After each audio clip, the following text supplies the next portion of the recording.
Welcome, welcome, welcome to another episode of Days of Our Lives. This is USfanTV. I am Chris. I should say Hat Guy, is not with us tonight. Joining us, as almost always, is TJ. Say hello, TJ. And I feel like here we are on Groundhog's Day once again. Pretty much, February something like 2nd, that. it feels a little bit like Groundhog's Day, doesn't it? It's certainly like the movie. Same stuff just keeps happening over and over again. Another U.S. game, another opportunity for the U.S. to be outclassed in just about every aspect of the field. Um, Thanks to Ethan Horvath, the game wasn't as bad as the England match, but in terms of play on the field, it may have been even worse, which, is somewhat to be expected because, after all, we did field a much less experienced team. But wow, this was not what you wanted to see. They had better than 70% of the possession. Um, they were pressuring us. I think they had more possession in our half of the field than we did, which I think was also the same in the England match. Uh, it was not a banner day by any means. Your thoughts? No, I think you summed it up pretty well. And I think, honestly, this is what we expected when you saw the schedule of these games. They a step up in class, and they aren't ready for it. It's just that they aren't there. They're young for the most part. And let's face it, England and Italy they're not Trinidad and Tobago or Jamaica or any of the sides like that. They're good. And it was the fact that it's 1-0 is probably, as you started on earlier, it's a testament to Horvath more than it is anything else. We'll get into that more, I'm sure, in a few minutes. But yeah, it was it was the proverbial 1-0 beatdown in soccer that does happen from time to time, but it was, and it's not like this was a top flight Italy squad either. It was a young one as well. Yeah, What yeah. I mean, it was a particularly inexperienced or maybe even weak squad compared to what they could have put together. You know, they're rebuilding too, but they're rebuilding from a much higher point than we are. Yeah, that's to be said, and it's I was kind of curious with that in that sense. It's like these are two squads that did miss the World Cup. Seeing both sides go with young teams, I thought was a good idea for both of them because, again, as we've talked about many times on the show, 4 years from now, the guys who figure most of the guys who figured in the last round of qualifying, they're irrelevant. They're not going to matter. Um, and again, does the result matter? No. Does even the level of play matter? Perhaps. I think I think what I'm finding more and more as I watch these is which guys don't belong as you move up to the next level, and which guys at least have a chance. There are some guys that you'll like Pulisic. Yeah, he belongs, obviously. Tyler Adams, yeah, he belongs, pretty obviously.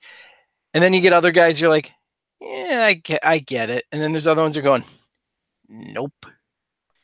And I think you're starting to see some of that. And the one I thought tonight specifically was Cannon. I just don't think he's there. Yeah, I felt like he was. yeah, They kept going down his side the entire yeah, the entire night, and yeah. I He just was don't think. he was a particular weak link for the U.S. tonight. One of the things, and I wrote this in my notes, kind of about tonight and about the England match was this game showcased the gulf between Pulisic and pretty much everyone else on our team, but also kind of the gulf between Pulisic and like the true world elite players. He does see things simply differently than most of the rest of our team. And I don't think that's necessarily because he's just unbelievably better. I think part of it is he's just played in almost unbelievably better games and has so much experience at a much higher level, much faster level.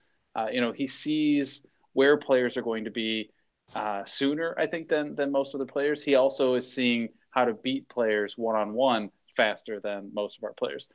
However, what sets him apart from, say, um, I don't want to class him with like Messi's and Ronaldo's or something, but like what sets him apart from like the true world elite is he can dribble around two guys, but they slow him down or they bump him just enough that third uh, strips the ball from him. and he hasn't either he hasn't, I don't know, built the rapport with the rest of the team, or he hasn't kind of accepted that he can't do everything. And I saw him, you know, it happened tonight. I saw it against England too, where there were times he was dribbling too much when you wanted to see him just make a pass and make a run or something, try a give and go. Unfortunately, I think some of it happened because the other players just weren't getting open for him. But anyway, And I go think ahead. that's, and I was going to say, and I think that's exactly right. And as much as I've been the only one I think of the three of us to really say, I've had no problem with Dave Sarachan being the mad scientist, trying out different things, trying players in different positions. You haven't seen any chemistry. Now, to be fair, the chemistry is irrelevant because the system's going to change once they do hire coach. And I get it, it'll be probably a couple weeks for the Gold Cup, so I would just get comfortable that way. But that said, you don't see any chemistry with Pulisic and Sargent. Pulisic really even and Bobby Wood. McKinney wasn't playing tonight, but you did have Tyler Adams. And Will Trapp, some people like him. He's another one to me. I think a backup / Gold Cup is, I think, going to be his topping out point. But I think some people seem to Yeah, I love mean, him. he works hard, but that's my issue with him. I guess is he's too much of an old fashioned U.S. player. Like he works hard. He's not the most talented, but he is going to work hard. Um, we've kind of reached a point where that's out of touch with who we are now. So yeah, I don't see a real role for him. Um, the I other part, I saw somebody just made the comment: does he need to go abroad ASAP? no I won't Will I won't Trapp. say I No, won't say he shouldn't, but when you look at Paul Pogba is I think 2 months to the day younger than him, and when you look at the difference between them, what is Trapp going to pick up by going to Europe? He's not going to become the next Pogba. Not to say they're even exactly the same player, but just to look at guys who are effectively exactly the same age, and one is one is a World Pogba. Cup champion for a reason, and another is a guy we're debating should he be playing for the U.S. or not. He's and Kellen Acosta, I'm going to say, is a little bit better version, but they're very good MLS players. Not that there's anything. Darlington Nagbe probably fits into that as well. The forward down in Orlando used to play for Kansas City, the English You guy, mean Dom Dwyer? Dom Dwyer. They're fine MLS players. They're going to make a nice career. They're going to make some decent money doing that. Are they? Do they belong on the international stage when it gets time for the World Cup? No. Do they belong in the Gold Cup? Early round qualifiers? Probably. That's about where you're going to get your ceiling. And I don't think it's bad. I although I think if it's Berhalter, you're going to see a lot of Will Trapp. I'm really not sure why, but I think they see something in him that I clearly at this point don't see. But that's not really saying a lot in that sense. Um, I think they see part of what the detractors, Bradley's detractors, saw in him, which is that he tries hard, he works hard, he will give you all he has, but it's not going to be the highest quality. and Uh, and at this point, I think he would take on the new. He would be the new Michael Bradley to most people if he was a better better. player. Yeah. Yeah, if he I was better and was out there consistently. yeah, and that's kind of it. I want to say he's a better skilled version than Kyle Beckerman, or Yeah, yeah, in that sense, very I good think player. that's fair. Yeah, And that's not, and if he goes through and has a career like that in MLS like Beckerman, it ain't bad. The only problem is he just won't be able to smoke as much weed as Beckerman has over the course of his career. But that said, at this point, you got to look at this roster and you've got to look at creativity and where there is. I see Jules mentioning Delgado wasn't good. I can't say that if I know if Delgado was good or bad. I didn't know Delgado was even playing. If that sums up the night for Delgado. So, and that's a I think problem. that kind of says how And he that's a did. problem. Uh, That really is. there, yeah, so much of the team tonight. Like Reggie Cannon stood out because he was he had a particularly bad night. Um, but otherwise, who truly stood out? Horvath, Horvath was good. Pulisic a couple times, but otherwise, I mean, You didn't get enough. You didn't get to see enough of Sargent to really tell. And yeah, realistically, with these games, after about you noticed after about 60 minutes when the subs started coming on, the game opened up a ton. yeah, And so when I watch these games, I look at them for about the first 60 minutes, and then after that, I kind of lose a little bit of interest. They do get more exciting, but anything I want to take away from the game is decided in the first half into the until you start seeing the subs come out. And I thought Walker Zimmerman was fine in the back. he If did you're gonna almost go, score. hmm? He almost He did scored. Yeah, almost score. yeah. He didn't do. It was a great header. Unfortunately, if you ask me as a goalkeeper, I'll tell you the worst header, the hardest header to stop is one that goes down. Yeah, It's got to yeah, come down because it becomes insane to yeah. try and get your eyesight up, down, and get down to block it. And his was a little too level. Made a great save. Don't get me wrong, it was a great header. But if you wanted me to pick it apart, it needed to go down. That's like I said, it's just one of those. I had the backs. I guess they didn't have as much of a problem because they did keep Italy scoreless. Now, then Yeah, although I that's mean, you can give them credit for that. I do think some of it was Italy looked like Italy has for most of the last, I don't know, couple of years in terms of its scoring ability. Like, they'd have shots and they just wasted them. I mean, granted, there were several that Horvath simply uh, had a fantastic game and robbed them on, but there were a number of instances where they should have had a shot or at least a better shot, if not a goal, and uh, look at look at why Italy wasn't in the World Cup. Largely a scoreless game. They got a goal at the very end. Uh, I guess I saw earlier someone was talking about Long, that Long had a good game. I heard his name called a bunch, and it was never anything like bad, or they didn't leave his jock somewhere out in the middle of the field, which we had seen a few times. And even Carter Vickers, I didn't think he was terrible either when he spent most of his night really kind of covering for the hole on the right side that was Cannon. So, although he did um, it was his foul that cost us. There was an opportunity to score in the second half. It was like a set piece, mhm. and yeah, he got called for like a stupid foul.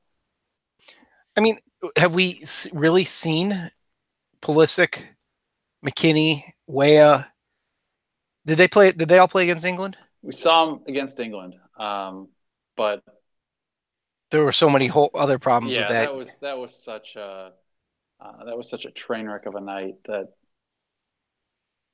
it sucks that had to be the first time to really see them all in the full national team first team, but yeah, this was I just saw it from Nico Gonzalez. Trapp is an amazing backup to have. That's what he should be to be. Yes, he's a good backup. He's a good squad player. But yeah, he's not a starter. Horvath, do we want to talk? Do we want to touch on him? I definitely wanted to ask, do you think he's played himself back into contention? Yeah, now to me it's Zach Steffen who hasn't looked as good of late. I'm not sure if he's plateaued a little bit, but yeah, Horvath absolutely, with at least tonight, showed he belongs back in the mix. He had a good match against Monaco a couple weeks ago. When it's the same argument we've had about him before though. He has to play. Yeah, Zach Steffen is getting minutes and he's getting a lot of minutes. And he's getting minutes for the guy who everybody seems to think is going to be the next coach. So that's probably going to work in his favor. Push comes to shove, you're going to take the guy that knows the system. What we didn't get to see tonight with Horvath is can he play the ball with his feet, which I think something that Berhalter likes to have his keepers yeah. doing. There were a few instances where his distribution was not as good as you'd hope. There were a couple instances where he didn't seem to kind of commit one way or the other to like coming out for a ball or staying behind, which that is usually the kind of what happens when you have a keeper who hasn't been playing as much. Um, And then that's true. And I think back to even I get it. I'm in an over 30 men's league and I'm old as dirt. But the first couple games after you haven't played for a while, you're right. You're not as You don't read confident. it as well. Yeah. You don't exactly. Your shot stopping is fine. Your positioning is probably better because you're thinking about it more. But the natural flow and the knowing when to step to the ball, when to play it, where to play it, isn't as instinctual, and that can become problematic for him. But do I think he played his way back in based on tonight and what we've seen of him, the matches he has played? Yeah, I think he's proven. Guzan is back where Guzan should be. Guzan should be nothing more than number 3, and I get it. He's been good for a lot of years, but at this point in his career, if he's your number 1 or your number 2, you got bigger problems going forward. And I think between Zach Steffen, even Horvath, and Jesse Gonzalez, I think you've got a future that it doesn't need Brad Guzan, and I know that'll crush the Men in Blazers fans that because you lose the ball, but honestly, that's the assessment that I've come up with so far. So, what else we got? Horvath is only 23. Somebody, let me look it up. New Jersey Ace. He's only 23, so he's still awfully young. I mean, to think that he has played in a Champions League game. And, second American ever. Yeah. Think about that. I can't believe it. Yeah, like even Friedel never got to that point, which seems nuts. That granted he was with some kind of crappy teams, but man, with the career he had and with the quality he had, you would have thought at some point he would have been in the Champions League. Paul Carr pointed out that the U.S. scoring rate was 0.91 goals per game this year, which is the lowest we've had in 30 years. 10 goals in 11 games. I started looking at those numbers because I was kind of curious, that while that sucks, at least we could say, yeah, but we've also had, like, tonight was the youngest roster, I think, in the since basically they started keeping track of such things. So there are certain things that you can kind of write some of that off with. To me, what stood out was, so we had 14 goals against in 2018, but what really, I guess, bothered me about it was half of those, 7 of them, came in the final 20 minutes of a match, and 5 games were the final outcome was decided by those last minute goals scored by the other team. So you had today, you had that last minute loss in the 90th to Ireland. You had the draw against France when I think it was Pogba scored in the 78th minute. Colombia, we had 74th and 79th minute goals to lose that game. It was 2-2 until then. And then the draw versus Peru, they scored in the 86th. These are hallmarks of young teams or teams that are going to struggle going forward. You hope that it's just going to be the youth there. Youth, yes. Again, as I talked about, I mentioned this earlier. In any of these games, when you give up these leads how many of them are still the starters that are featuring prominently? Yeah, not a one. That's fair. Especially in friendlies like we've played this year. Yeah. About the 60th, 65th minute seems to be when everybody starts bringing on the subs. And like I said, the game opens up, and this is a team that has proven they can't play in a wide open game yet against a quality opponent. And that's kind of what you're seeing. You open up the game against somebody like France, they're going to score. Even Peru, you open up the game, yeah, they're going to score. Colombia, yeah, the fact that it was only 2 in that. Mbappe. So was it Mbappe? It was Mbappe when he dribbled around everyone to score that goal. Yeah. Didn't he do that for half the World Cup too? Pretty much. But my point being is youth, yes, subs is the other part of it, where they're not as much in tuned. They haven't been the ones practicing the game plan, haven't been practicing what Saracen was looking for. So, or I should say, Saracen doing trying out whatever thing that whoever at US Soccer said, hey, let's try this out and see what happens this week. And as I said, I've got no problems with any of this. I know you and Pat seem to have more of a problem with than I do. I look at it as he's just throwing everything out there, so it's all on video against opponents that are somewhat decent. So you can see how they react, what things work, what things don't work. So when you're implementing a system, you have a lot more feedback to go off of, especially if you weren't going to hire anybody until this point, which I don't know if that was the plan or whatever it was. But at this point, still don't have a coach. Like I said, the Gold Cup's next summer. I think by then, hopefully, we'll have one. If not, hey, at that point, I'd almost just give it to Sarek. And well, Joe Quinville's looking for a job though too, so maybe Oh we can God. hire Quinville. Well, isn't there somebody else looking for a job that apparently got mentioned today? Do we want to go? Yeah, Do you want to go to that yeah. one? Lopetegui. Lopetti. Isn't that when we looked Yeah, at yeah. Lopetti? It's one of those names that I cannot, like, the trying to figure out the proper Spanish pronunciation is a mystery to me. Like, We looked it up. We did look it up on YouTube, and it was yeah, Lopetti.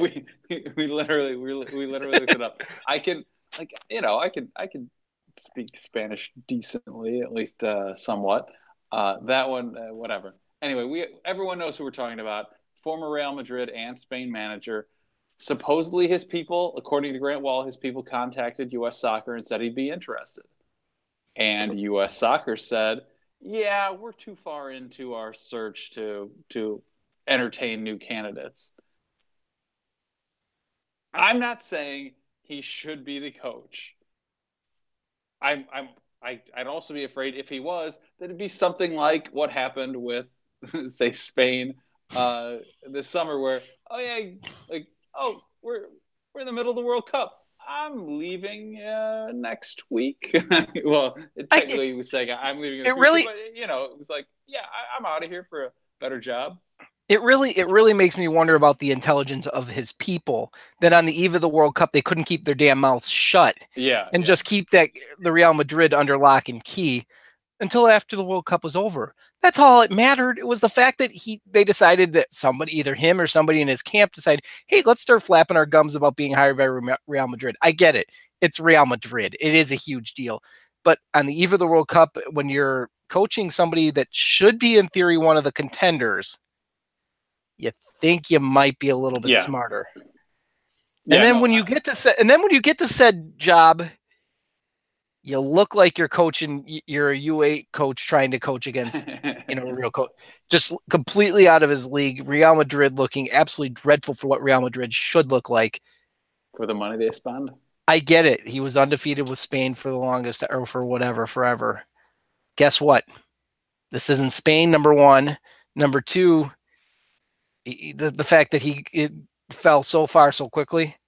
I'm going to be the one that's going to take the con position and say, yeah, maybe you should have talked to him, or maybe you saw enough with how things broke down with Spain and broke down with Real Madrid that you're just like, yeah, we'll pass on that. You don't think that after that happened that somebody made some phone calls to Spain? I get it. Spain probably doesn't have the highest opinion of him. But if you want to know how he's going to react as a national team coach, and look what he did. He had his eye on the next job. Who's to say he gets here and isn't looking for the next job? That he's not Yeah, using this just to keep himself busy. You want some as I've talked about with Pat before, and I think this is when you were out of town. You want somebody that's committed to the program. You don't want somebody that's got his eye in the next job. And that may have been part of the conversation with Tata Martino. How long were you going to be able to maybe, keep him? And I think that's maybe. especially with somebody with US soccer the way it is right now, for it in transition, in a state of flux, looking at everything brand new, like they blew it up and they're starting over with the young guys. You need somebody that's going to be committed. You can't have somebody who's going to have his eye looking towards Europe for another job, be it a national team or a club team. You need somebody that's going to stick around. And that's why I think they've been more meticulous with it, instead of saying, hey, Tata Martino would be great. Tata Martino would be great, but you'd always have your feeling he'd be Klinsmanning it and looking for that next job all the time, because you always had rumors with him too. And again, same thing. If there wasn't truth to those rumors, why would they keep popping up over and over again?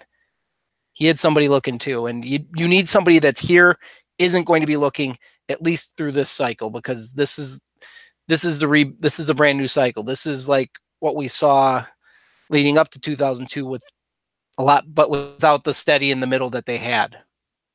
With the young kids that have that kind of potential. So, but you just don't have the steady in the middle at this point. I'm hoping that Steve Cherundolo ends up as an assistant. That's the one when you mentioned. I think you mentioned, you and Pat, or was you or Pat mentioned that during text. We were texting back and forth prior to the show about Trundle being interested. That's the one, the only one aside from Berhalter I thought would be a very good fit. Now I hear somebody, Nico, talking about he paying. doesn't have his pro license yet, so technically he can't do it, I think. But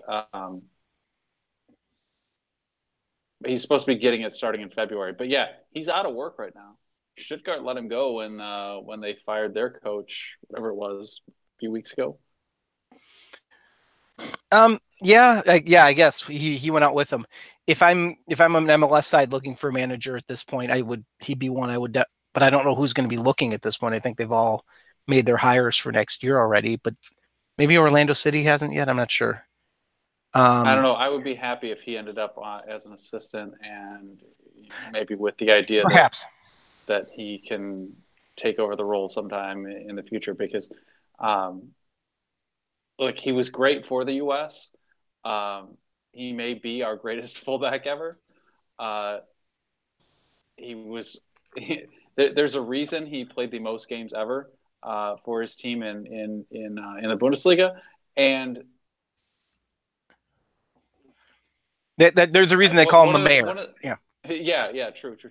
One of the things I like about him is he he's of that, like he's of the highest level of player, but he's not a superstar where those guys don't quite understand why they're so good. Like Yeah. like the argument we've discussed before as to why I don't believe like Messi could ever be a great coach, or Maradona for that matter. Yeah, Why they we can't watch explain why they're so much better than everyone. why They we can't watch tell somebody, you how to do this. right, like why we Yeah, watched Magic Johnson, while we watched yeah, Wayne exactly. Gretzky struggle as a Yeah, coach in the coaching yeah. sense. Yeah. Um, It's to me, he is of an accessible superior level. So it's like, he's reached, the upper echelons, but he's not so amazing at it that that his brain doesn't have to work too. That he can just kind of do this automatically and he's still better than you. He has to I, know what he's doing. And those guys know how to translate that stuff because they had to figure it out for themselves. I get, the thing with Trundle, if they were to throw him on the back line right now, I'd have more confidence in him, even at this age, versus some of Probably these, true. Probably versus true. some. He He was couldn't. a He couldn't be he couldn't be a wing back certainly anymore. But his positioning, I'm sure, would be far superior to any of our current crop of fullbacks. yeah, that now. So I saw, I think it was Nico was mentioning, well, we got to pay their coaches more. I don't think pay is the problem. I really don't. You get got there's not, let's face it, there's not a ton of prestige in being the coach of the U.S. national team versus going to Europe, going to even to Mexico and taking a team there. And I'm sure we may touch on that a little bit with Oscar Pareja. But he's got, it's not the money. You need somebody who wants to be here, not somebody who's using it to look for their next job.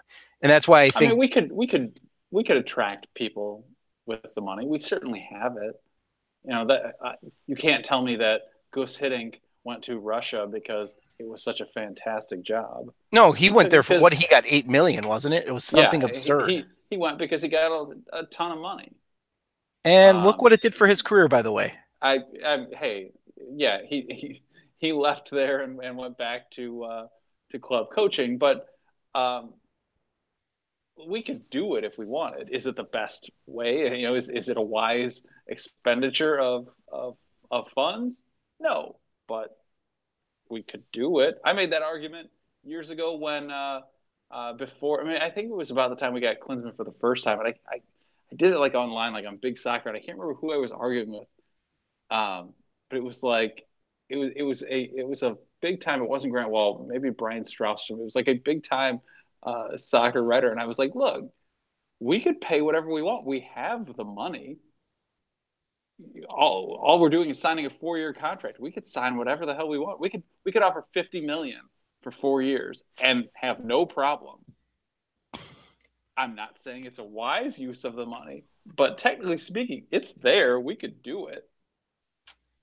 But Yeah. whatever. Anyway, we're way off topic now. I guess when it comes back to the coaching, I guess the only other name I think we've thrown out there that I had even any sort of like, that wouldn't be bad, aside from Jose Mourinho, who I still think is one step away from being available for that duty, was actually David Moyes. I think with what he was able to do, what was it with Everton? It's a similar type of situation. You're not going to have the most quality on there, so you have to be able to take that quality and utilize it.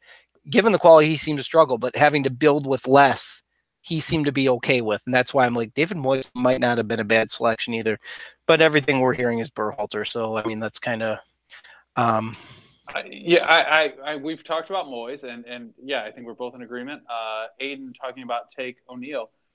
I'm on the record as saying if we were going to keep playing with the guys we had, say, a year ago this time, I wanted Martin O'Neill as our manager. The guy does better than the quality of his players.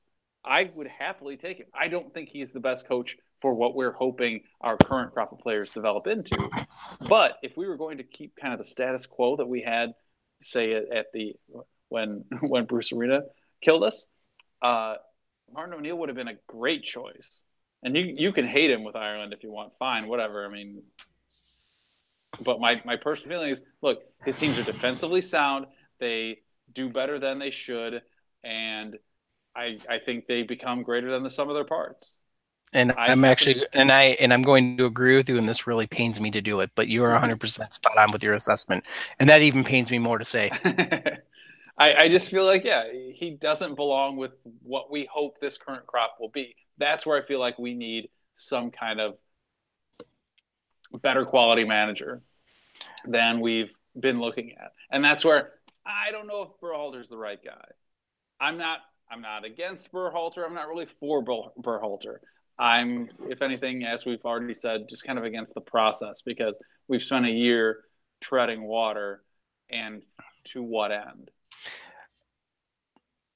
What did you expect out of this year? I guess that's the question. What did you expect out of this year? Of course. As soon as we blew it in Cuba, 2018 was a dead year. And that's why. And I've fought with Pat, and I'm sure I would fight with you more if I wasn't busy fighting with Hat Guy about this. I've had no problem with the process. I don't care if they have a manager. Saracen is doing exactly what you would want somebody to do in a year that's lost like this. You want to cast a wide net, see who can play and who can't. We've learned some of that. You want to see what kinds of, when they can play and when they can't play, what types of systems do they fit in and what don't they? It's all on film in practice. It's all on film against quality opponents. It's not like they went out and played against Cuba, against games that were Canada. They didn't play a lot of bad teams. They played some decent teams. So these younger kids could get thrown in the deep end to see if they can swim. Some of them can, some of them can't. But that's what you needed to see this year as a whole. That's why I've had no problem with the process. I've had no problem with them not hiring a coach, because this way you get a better idea of what some of these guys can and cannot do in all sorts of situations. So when you do need to have some flexibility, you have that. You'll know what you're looking for more so versus, well, he fits the system. That's the only system we're going to have. I don't think that works anymore. And I don't think anyone had a problem with waiting until after the World Cup. I think that was, maybe that's just my feelings on it, but I felt like everyone kind of accepted that this could last until after the World Cup when lots of managers will become available. We'll find somebody then.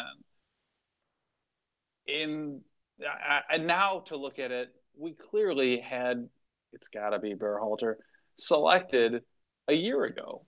Well, then why did we have to wait for another MLS season? Who cares if, he could have bled the young guys. He could have been looking at things. We could have done anything along the way. And, you at least have him working on a system and things. One of the big problems, I mean, I wrote in all caps in the middle of my notes about the game tonight, we need a coach. That won't solve some of the shitty first touches we had, some of the lazy passes, or just poor understanding of where the other players are going to be. So you're playing it almost to where he's currently standing instead of where where he'd move to, but at least it would give us direction. We'd have something we were working towards. These last two games in particular, we've looked like a team that didn't know what was going on. And I won't disagree with that, but at some point, and Pat could probably speak to this as well. I'm going to kind of go a little more theoretical in the sense of U.S. Soccer in their youth program has made a big push towards letting you figure it out on your own. I feel like that's a little bit of a mad scientist routine that U.S. Soccer was trying a little bit here. See if they can figure it out, how to be creative on their own, how to read the game, and really seeing what guys can read the game and at that speed that they need to read it as without having a ton of direction. Again, I can tell a player, you're in this position, the ball should go here every time. Sarakin wasn't doing a whole lot of that. It was letting them try and sort out how to do that on their own. And I think that ultimately that's how they learn more. Correct. And that's what this year I think was. It was learning. It wasn't about results. And the reason why you play teams like Brazil, Colombia, England, Italy, France, where you're going to get your ass handed to you, is you need to be able to think at that level, at that speed. To compete at that level, you have to think at that speed. If you're playing teams like, I hate to say Canada, but Canada, Cuba, Panama, Trinidad and Tobago, Dominica, any of those type of sides, you don't have to think at that level, at that speed, and that's the development piece of it. And now, somebody had mentioned Caleb Porter earlier. Watch the Portland Timbers. That's your answer right there. He had talent, and he wasn't getting it done. I don't know if it's because he hit with his intensity. You only get a shelf life. But look at what Savaresi's doing with them this year. In his first year. So I like Caleb Porter. I wonder if he just, for a national team, you have to be a little bit more, you can't be quite so geared up all the time. I think you burn out quicker. He burns out. He only has a shelf life. That might have been the problem with Caleb Porter as far as I'm concerned. See some of the other names. Vermees. That one I'm a little more puzzled about because I did like Vermees. I think he has built a lot in Kansas City. And I think he would have been, again, like Berhall, he would have been committed. And again, I don't think the Berhall with the national team program. Mm-hmm. Correct. Jesse Marsh. Jesse Marsh would have been awesome. Jesse Marsh is committed to the Red Bulls program. I see him at some point taking the Leipzig program, honestly.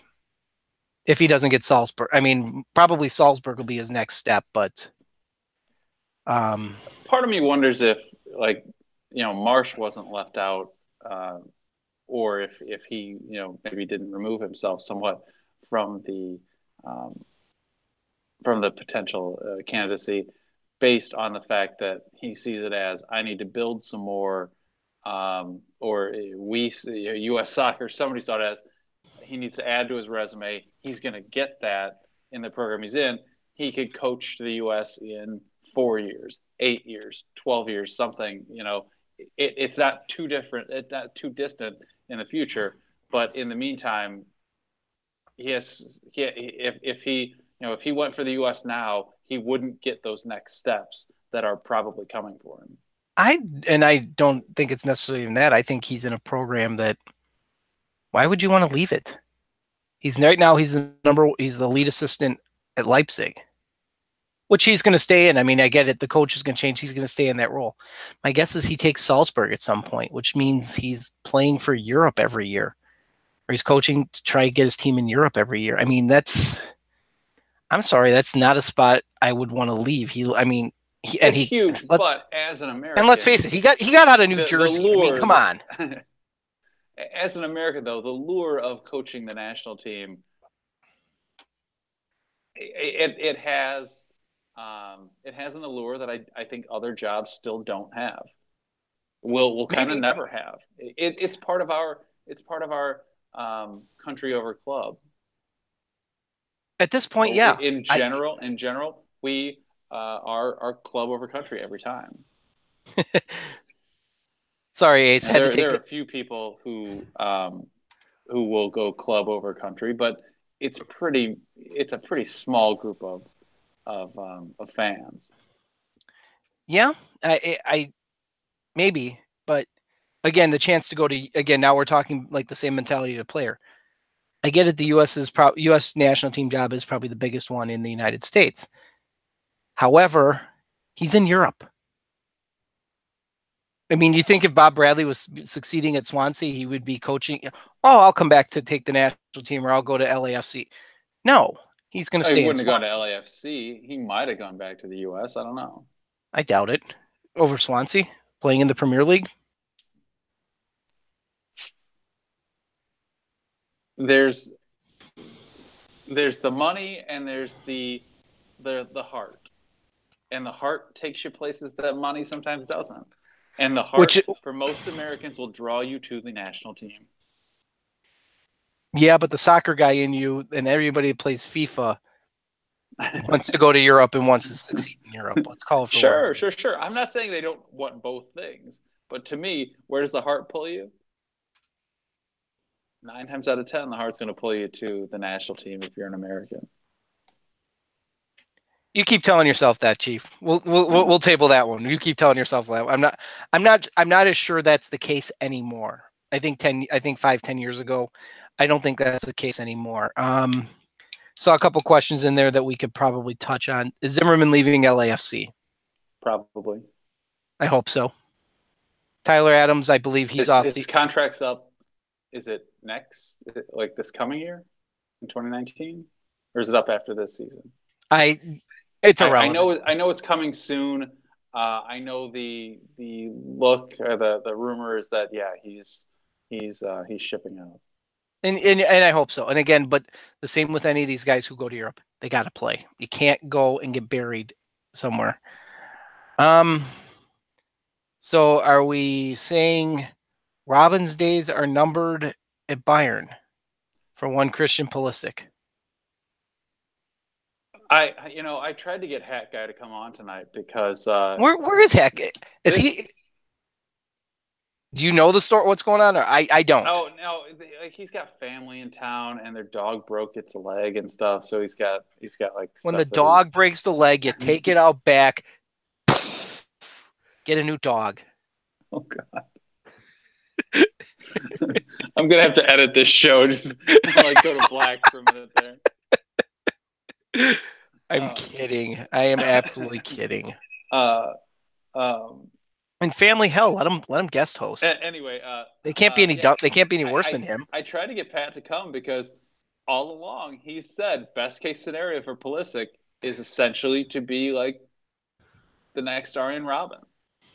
And you look at Bayern Munich, Bayern and Chelsea both say they're in for, or the rumors say they're both pretty heavily in for Pulisic. Bayern has to replace Ribery and Robin. And while you can't say that Pulisic is on the level of either of those guys right now, he is still growing, and those guys are getting old. And they got to replace him somehow. Bayern does have a history of stealing top players from Dortmund, so it wouldn't be unheard of. But yeah, Pat's been calling for that one for what, a year at least? I Yeah, don't know, and he maybe has more. been. And he has been. And So I tried to get him to come on just to stake his claim on that one. we've always maintained Liverpool would be a good landing spot. And I saw somebody compare, and I wish I'd love to give credit to who said it, was talking about Chelsea might be a better landing spot than Liverpool when you look at where he plays and who's sitting in his spot. At Liverpool, he's not going to find the field. Yeah, my issue with him going to Liverpool right now is they have such a talented team, and like everyone's talented and fast. And come on, they lost Coutinho and they got better.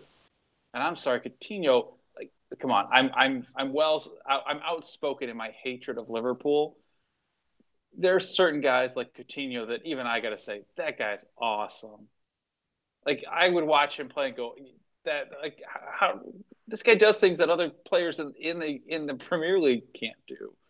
Um, yeah, to some extent it sucks for him that he went to Barcelona just because Now you got to be surrounded by like 11 players, maybe 15, 18 players who can all do the stuff you can do. But anyway, that's kind of off topic. Yeah, Liverpool is so good that they could absorb him losing and actually absorb losing him and actually get better. You got to find a spot now to stick Pulisic in. He's certainly not going to be the have the importance or the relevancy to the team that he does currently, which I'm not sure is good for his progression. Chelsea.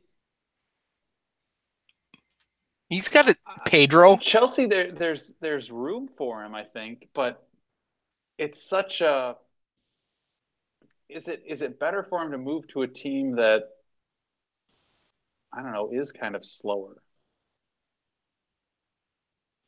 That one I don't know. But Although man, yeah, Chelsea, like although Chelsea under Sarri is much, much better than they were a year oh ago. I sure, mean, sure, sure. but But when you start looking at who Chelsea's putting out on their wing, he he'd have a fighting chance and not be buried and relegated to Belgium or to the Netherlands or wherever they're stashing Miatska these days. So I I saw somebody put that oh, out the about other word too is because of some of their transfers, there is a rumor that or a hint that Chelsea could be on lockdown in terms of transfers come this summer. possibly. Um, I think Robert Cordova nailed it. Pat's standing in. He's already in line at J.C. Penney for Black Friday. Well, to be fair, he does need to replace that Milwaukee Torrent hat. I don't care if he calls it a Timbers hat or not. It looks like a Milwaukee Torrent hat. So I don't know. So what else is on your notes for tonight? I'm a member of the Flood. Um, the Well, yeah, other things we have to talk about. that's just because you have bladder issues. But hey, Player of the Year nominees were announced by U.S. Soccer. The women are Julie Ertz, Tobin Heath, if I could talk there, Lindsey Horan, Alex Morgan, and Megan Rapinoe. I think probably with the number of goals she scored in last year, you have to look at Alex Morgan. But Lindsey Horan had a pretty awesome year. Megan but Rapinoe nearing the end of her career, you have to start wondering if there won't be a little bit of a soft spot there for. I I consider those three kind of the front runners, but I would out of the initial list when I did catch that list and I didn't. Rapino was the first one. It's just like she sets the attitude she for is that so team much of that and team. She's kind of the heart and soul. Yeah. right, and that's why she's not scoring the goals. She's doing a lot of the setting them up, and like yeah, she is the captain of that team, and that's why I think it should be Megan Rapinoe this year, if nothing for that alone. And maybe it is a little bit of a legacy award because she is getting closer to the end. I think she'll probably next year might be the last one, or maybe she'll stay through the Olympics, but she's getting close to that point. So, did they announce the men's as well, or just the women's today? Yeah, the men, Tyler Adams, Weston McKinney, Matt Miazga, Zach Steffen, and Will Trapp. I'm guessing, based on most of his performances this year, it's probably Zach Steffen. I think McKinney didn't play enough maybe in U.S. matches. I kind of feel the same way about Tyler Adams, Miazga, and Will Trapp. I don't know. They represented well. Were they such incredible standouts that they are above the other guys? I don't know about that. So to I me, it's more of a I could see Miatska for his in your face attitude, especially the first half of the year. But overall, top to bottom, yeah, I would say Stefan. Except then again, these last couple times he's come out, I haven't been as impressed with him. So those are the two, and it's going to be Will Trapp just because I hate Will Trapp, and it's just to spite me out of that one. Hat guy marriage counseling. No, he's accepted a subservient role in his marriage. He's got that down. He's fine. He's on strike. He's holding out for more money, I think. So does Zardes get another shot of striker to the new manager? Well, based if it's the new manager's Berhalter, yeah, I think yeah, another run out. The new manager is his manager. Zach Steffens and Will Trapps. Yeah. Okay, now I've turned on. I'm off the Berhalter train. Into some of the issues people had with like Arena and Bradley, where certain players were favorites simply because they knew them or whatever. Um, let's hope it doesn't go to that. I mean, every coach has their favorites, but Yeah, I guess you can't argue that.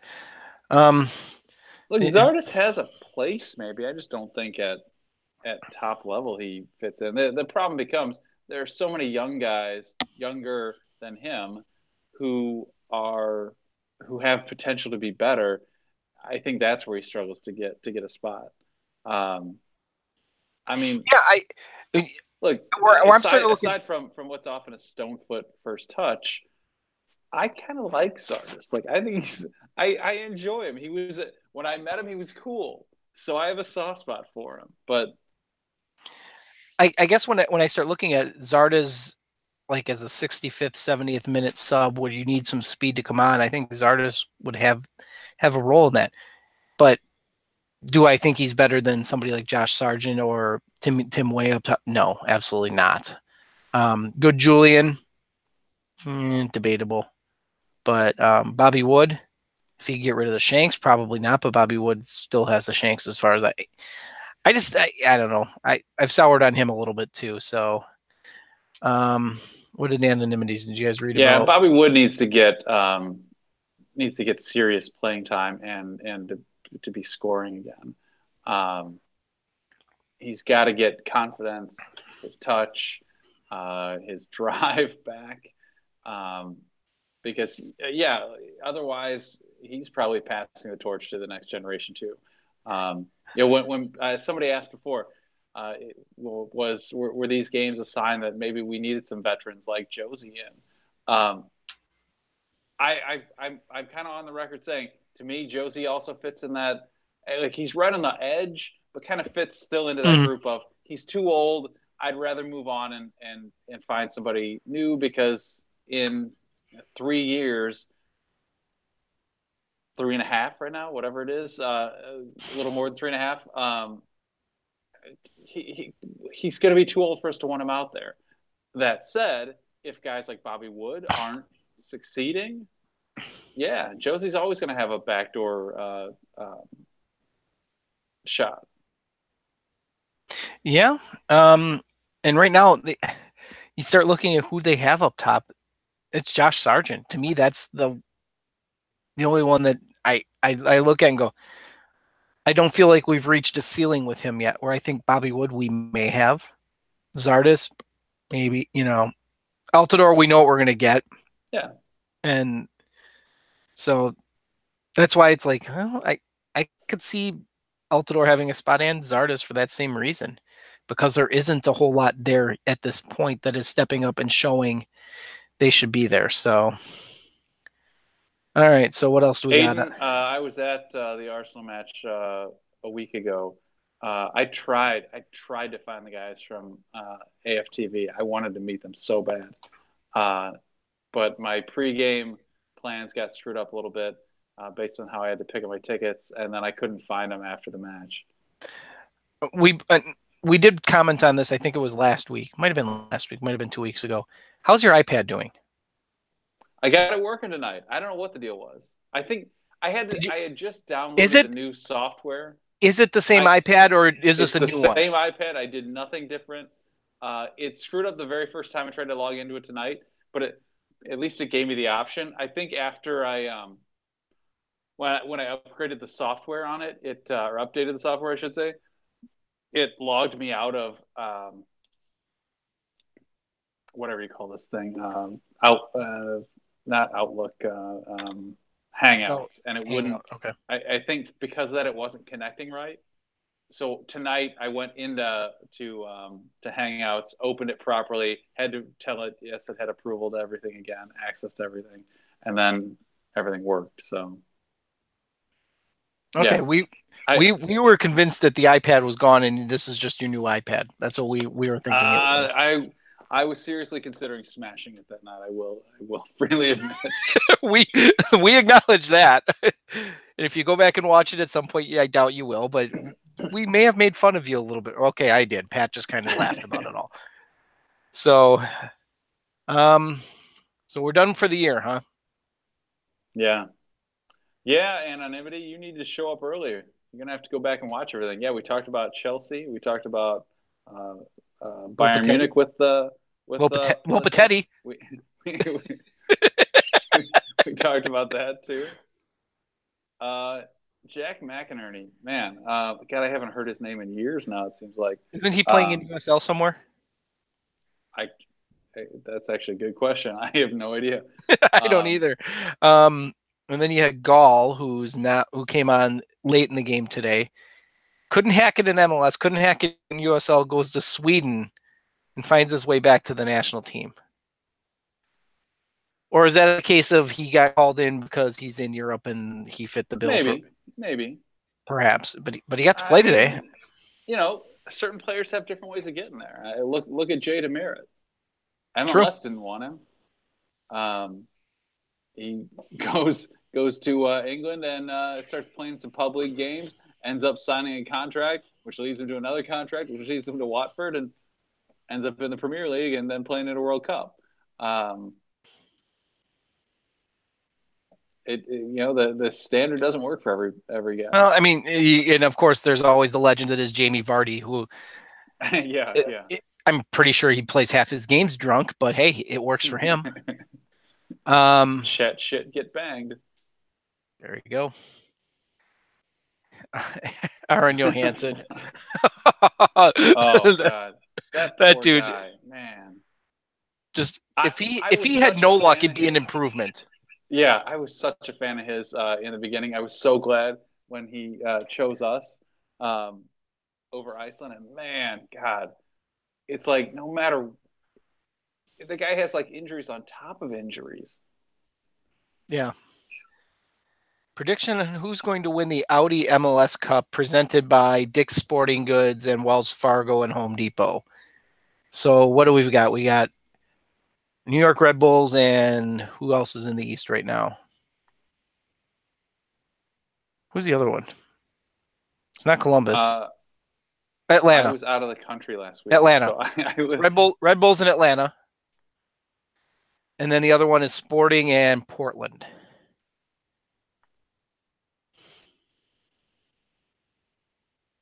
I have no idea. I would go Sporting over Portland. Yeah, Um, but I think whoever wins that wins. most of the year, I've thought Atlanta. Part of me wonders if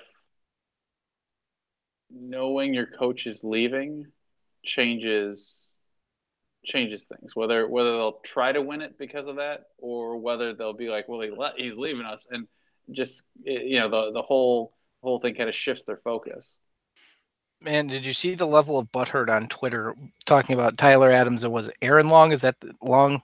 Aaron Long playing a full 90 minutes today, and then they have to play on the weekend for Red Bulls. There was a whole lot of butthurt about that. I saw later in the day that Aiden, am I the only Irish guy that supports Arsenal? Probably. Nah, that can't be true.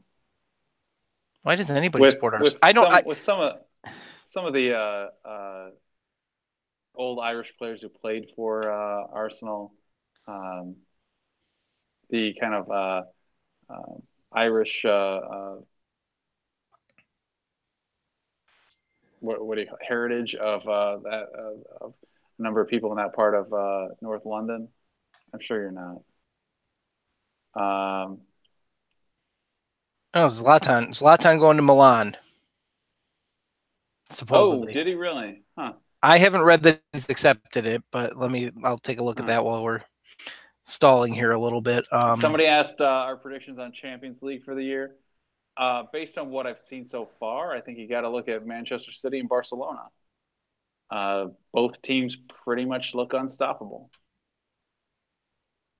Yeah, you can't. It all comes down to what happens around March.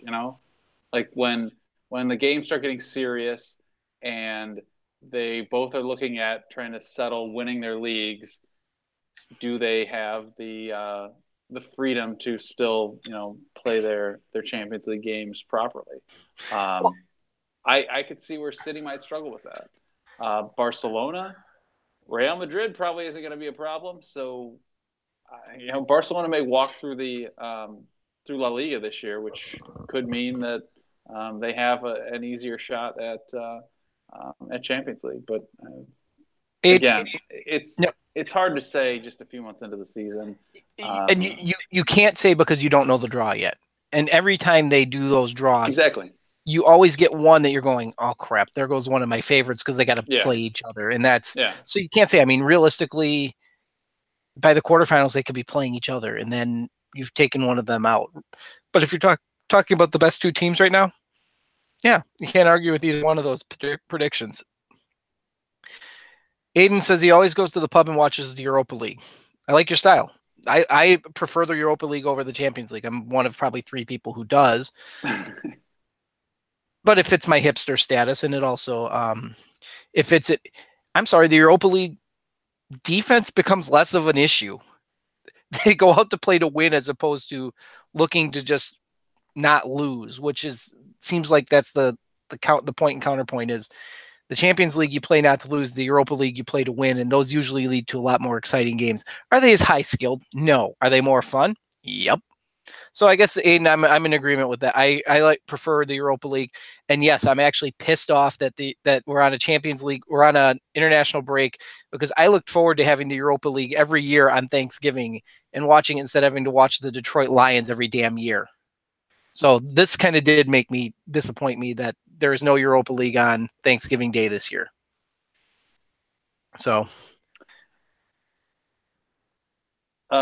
Nico wants to know what formation the U.S. should play. He likes 3 backs with the wing backs. I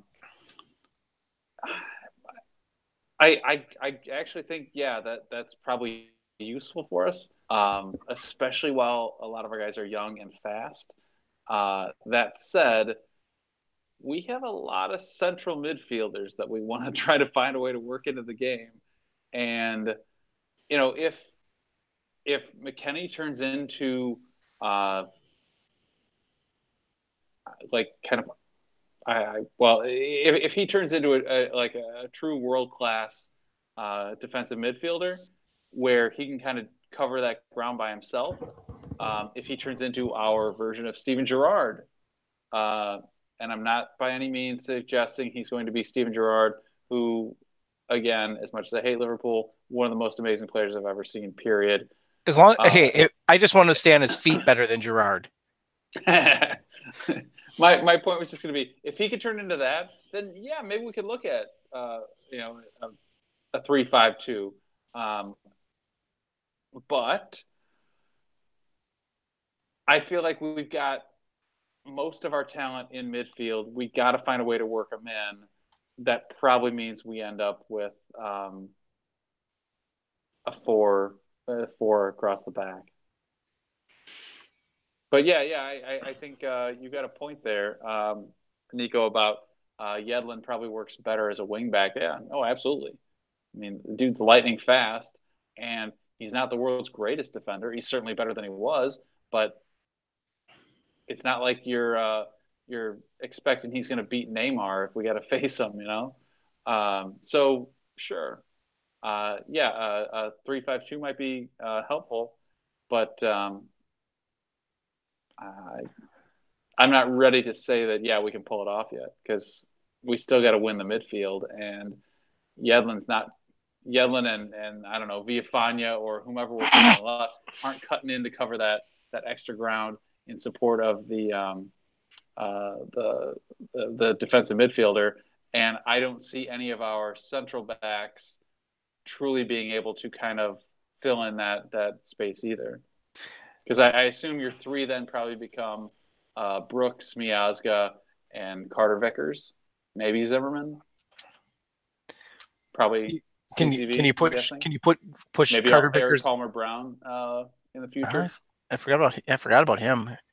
Carter Vickers, can you push him out to a wing? Not fast enough? I don't think he's fast enough. You know who would have been in a 3-5-2 would have been amazing for the U.S. Would have been DeMarcus Beasley. Yeah. I mean, that would you want the ideal wing back that can defend and go all the way forward. DeMarcus Beasley might have been the most ideal person in the United States soccer's ever. Is Zaremba a type of Italian piano? We're gonna go with that for tonight. I have said the last name of Zaremba is from every continent on this planet, so you can take your pick, and nobody seems to know. But Da, da, da. You're Fabian right, John, zero anonymity. Chris gives great participation with the fans. Damn right. Hack Guy is part of the 1%. Well, yeah. Yep. There it is. Robert asks, in the spirit of Thanksgiving, what are we thankful about for the US Fan TV community? Are you gonna go sappy? That 2018 is over. I mean, we still got a month and a half of it as US Fan TV, but man, that the year is over for the national team is quite all right by me. Yes, anonymity. We're talking about Beasley because I still think he has a role even at 600 years old. He's like Yoda, dude. He's just going to keep showing up. What do we think? I think I'm thankful for because this was a dumpster fire of a year, and yet people still came to hang out and listen to us blabber on and take shows completely off the rails and have fun just BSing. I'm thankful for that. A lot of people that seem to enjoy watching us make fools of ourselves every week. Can't argue any of that. Yeah, how about that? And we're still going. I mean, if I could ever find the text messages that were passed back and forth after we finished the World Cups, the qualifying cycles with Chris and Pat, and we're done. We're just not going to do it. And yet here it is. We're going into Thanksgiving. We're still doing it. People are still showing up. We're thankful really for you guys. You guys are awesome. We really did think it was over that night. TJ Reed, not only did the show not end, there is a podcast that's out there. Oh yeah. That's right. That's. Did you? I know you didn't listen, so I have not listened yet. I do have it. I had some things I had to take care of today that I think I told you about earlier. But anyway, I plan to listen tomorrow. All right. Yeah, so, TJ has a podcast now. Tell us about it, TJ. I guess I have to talk about it. I was hoping to kind of keep it under the radar because you ever want to, when you get to that stage and you're doing your first dress rehearsal and you realize how bad you really are at it. That's when recording last night felt like. When you realize you don't have somebody else you could just defer to. Hey, Chris, why don't you talk for a couple of minutes while I think of something smart to say? When you look down at your notes and realize you can't read your own damn handwriting. These are things that you have to worry about. When you look at it and you go, crap, I have to put music in here. I don't know how to do it. Screw it. We'll work on it for next week. So that said, yes, I do have a podcast out there that we're going to try weekly for now. And then when nobody listens, I'll probably just keep doing it anyway, kind of like USfanTV. I mean, heck, I remember the early episodes when it would be like 3 people and it would be the 3 of us logged in. Yeah. So yes, it exists. Yeah, I pretty much, our first episodes for a while, I pretty much scripted, not quite everything I said because I have a little more experience than that, but I had, we will say, copious notes. And you got to give the name of it too. It is officially known as the Minivan Dad Soccer Pod. It's going to be the only podcast that exists where the host actually admits to driving a minivan. Do you record it in said minivan? I do not record it in said minivan. I record it right here. Like I said, the first week I realized probably got to have a little bit better notes. I've learned a lot of things as to you can't sit there and pause and just keep waiting. It becomes dead air. Where here you can look at me and go, well, if there's a game on in the background, we can watch a little bit of that while he figures out what the hell he's saying. You got to kind of keep going. And until I can figure out technology. So I'm going to be asking Hack Guy about that, not Chris, because if I ask Chris about technology, I'll be on my third laptop in less than a week and figuring out how to incorporate music, how to incorporate actually taking like a Google chat and dumping it in for discussions and things like that. But basically I'm going to talk about the teams I want to talk about. I'm going to talk about Guernsey. I'm going to talk about Team Wellington once we hit the Club World Cup. When we hit the USL season, I'm going to talk about Phoenix Rising, Pittsburgh Riverhounds, the Chicago Fire. I'm going to talk about the teams I want to talk about and do reviews the way I want to do them. I'm going to talk about things as being a ref. You know, there's always things that people sit there and go, oh, that's a terrible call. Well, I've been a ref off and on for 30 years. I probably see it differently. I can't tell you whether, I'm not going to tell you whether it's right or wrong. I'll tell you how I think the ref saw it and why he came to the conclusion he or she did. I want to talk about when I get into coaching youth games, being a youth soccer coach, going through the US soccer program.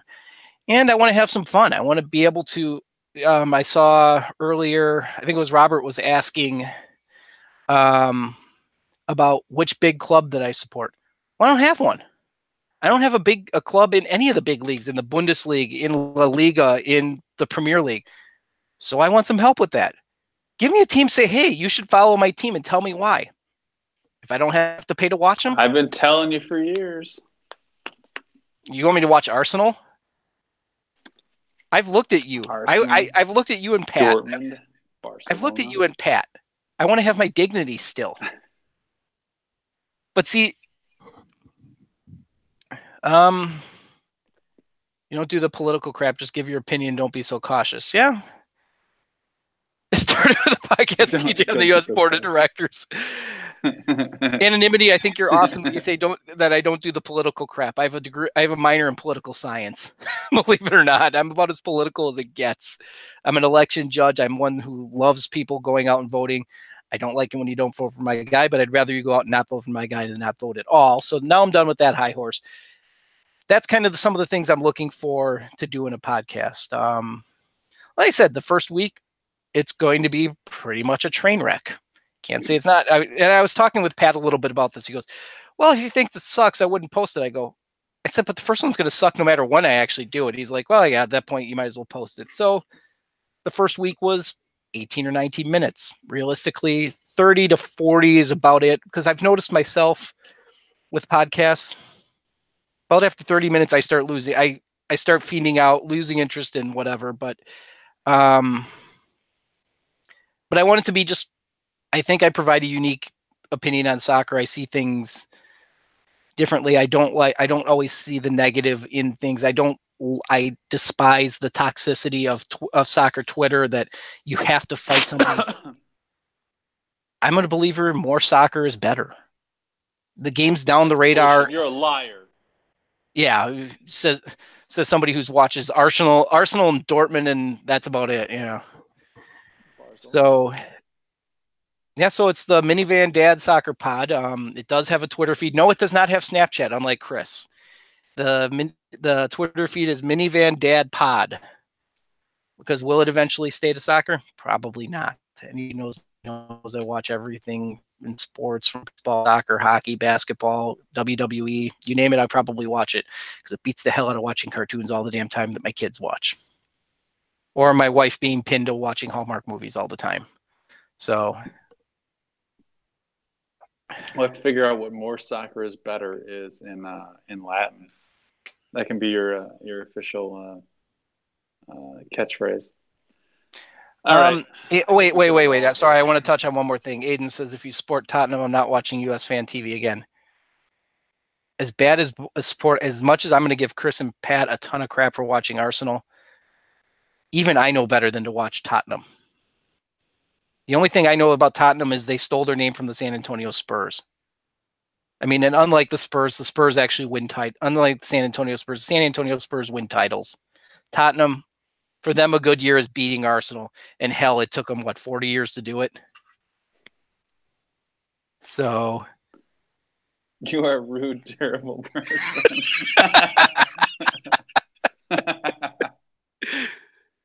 Does the minivan have windows? Yeah, it has two car seats and a booster seat. So yeah, it does have windows. It's a Mazda 5. So it's not even a real minivan. It's a half-assed minivan. So if you want that answer. So it exists. It's on SoundCloud. It's not on iTunes yet because I don't understand technology well enough and how to set it up, but it did download on SoundCloud last night. Give it a listen. If you think it sucks, let me know that too, because the only way I'm going to get better at it. So there, is that enough for you, Chris? Yeah, I think on that note, we've hit a wall and we need to wrap this up. Any last words? Find Chris's Snapchat. So wait, one more question before we go. What do you got? What are you doing for Thanksgiving? Going to my girlfriend's family's dinner. Good food, good beer. I'm sure we'll be drinking wine. Other than turkey, I don't know what we'll have. I think we're supposed to be taking an apple pie. So okay, not bad. Personally, I hate turkey. When I host Thanksgiving or Christmas too, I make a crown roast of pork because they're delicious. And if you guys don't know this, try one. You'll never eat turkey again because turkey sucks. But whatever. Yeah, right. TJ's Rush to Soccer Excellence podcast. So, yeah, there's certain things that me and Soccer Excellence, nah. Soccer's way too much fun to be worried about it being excellent. On that note, you're done. Yes. Thank you, everybody. Sincerely. Happy Thanksgiving. Happy Thanksgiving. You're done.